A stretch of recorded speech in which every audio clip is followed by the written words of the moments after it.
I enjoy using strong and weak work as a teacher, and my students really enjoy it too. One of the things they really enjoy is looking at the weak work and being able to pick it apart like a teacher would. They like to look at it and evaluate it and grade it. Another thing that they really enjoy is looking at the strong examples, because those help them see what they're going to be shooting for, and it gives them a good target to become a better writer. This chart down and show you. Today we're going to just zoom into the introduction. Okay? And here is what I expect from an introduction. We talked about this yesterday. An illustration with a caption that matches the topic. I want you to look over here. I have 1 star in this column. I have 2 stars in this column. And I have 3 stars in this column. Let's just look at the illustration a minute. Here's an illustration of a dog. Here's an illustration of a girl thinking about a dog. Here's an illustration of a girl thinking about a dog, and it tells you she wonders what it is like to have a dog. I gave that a 3 star because she had everything. It had an illustration with the caption that matches the topic. Okay? Here it didn't. I'm not even sure it relates, just a dog. There's a dog with like triangles in Yeah, he does, doesn't he? Then we have a hook. A hook grabs the reader's attention by either putting a question or an interesting fact at the beginning. So it might say, have you ever tried playing soccer? Or it could say, soccer is one of the most important popular sports in the world, if I was talking about soccer. Here in my dog story, I have dogs are a lot of work if you want to have one. That's kind of a fact. Is it interesting? Maybe, maybe not. That's kind of an opinion. I don't know if I really like starting that way. So I kind of gave it a 1.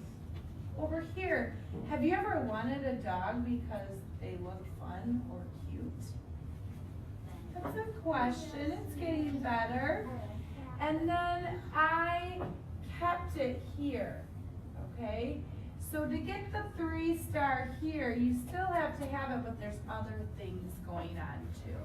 Okay, so it seems like in the 2 star rating, the writer here is able to start with a question or interesting fact. This is a fact, but I don't know, it's debatable whether it's interesting. Here, 2 big ideas are explained. In soccer, soccer's good for exercise. Soccer can be fun if you're a competitive person. Does anybody see 2 facts in any of these?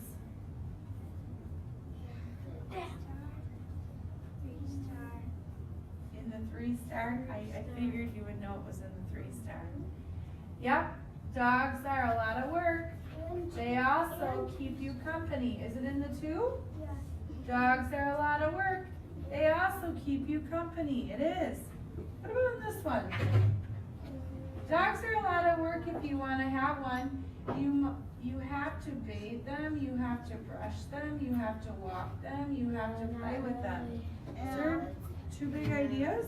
Well, What's the big idea going on here? That's only one. a lot of work. It's a lot of work. It's a lot of work to have a dog. So I just tell you it's a lot of work here, whereas this person kind of described it, but it's still the same big idea over and over and over again. Okay. And then at the end, you have to explain what the book will do for the reader. Here it doesn't explain what it's going to do. Here it doesn't explain what it's going to do. Here it will. This book will give you the information you need to make an informed decision about getting one. Now I know why I want to read the book. Okay, so let's try one together. let's label the parts here. I want you to look at this. I'm going to read it. Then I'm going to have you turn and talk to your writing partner next to you, just the person next to you. And I'm going to have you point out these things to them. Soccer is one of the most popular sports in the world. It can be good exercise for your body. It can be fun if you are competitive. In this book, you will learn lots of fun information about soccer. Here's my picture. Okay, turn and talk. What do you notice? What do you notice?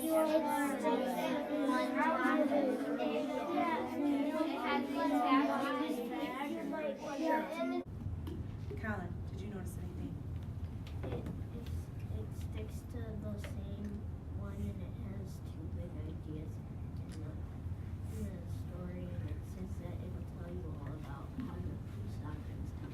Good. You just named all the things I'm looking for. Nice job. I'm going to have you practice with each other. But before you work with each other, you're going to work on your own. You're going to go back to your seat and I'm going to give you an example. I'm going to have you rate it. You're going to go through each box. My illustration matches the topic. My illustration has a caption. You're going to give it a 1. No, it doesn't really do that. 2, kinda. 3, yes. No, I agree with him pretty much on everything, just not this one. I would do a 3 because the whole story is about riding a bike, and that's a picture of someone riding a bike. Yeah, so basically that should be Fine. You can see how it's really hard to grade writing, isn't it? It's very hard to. But when you get mostly 3, I would say this is good. This is well enough to be published. Okay. This down here, same thing. I think there's a lot of opinions on whether the hooks grab you or not, and I think I'm looking forward to some interesting hooks that you guys come up with. Because if you're not liking the ones that are on here, maybe you'll be better at coming up with them on your own. When I use strong and weak work, my students are able to see where they're at and where they need to get to. And a lot of times when they can see that strong work, they understand what they're shooting for, and they're able to pick out those parts they need to improve on easily, and then they end up being the ones who improve their learning as a writer.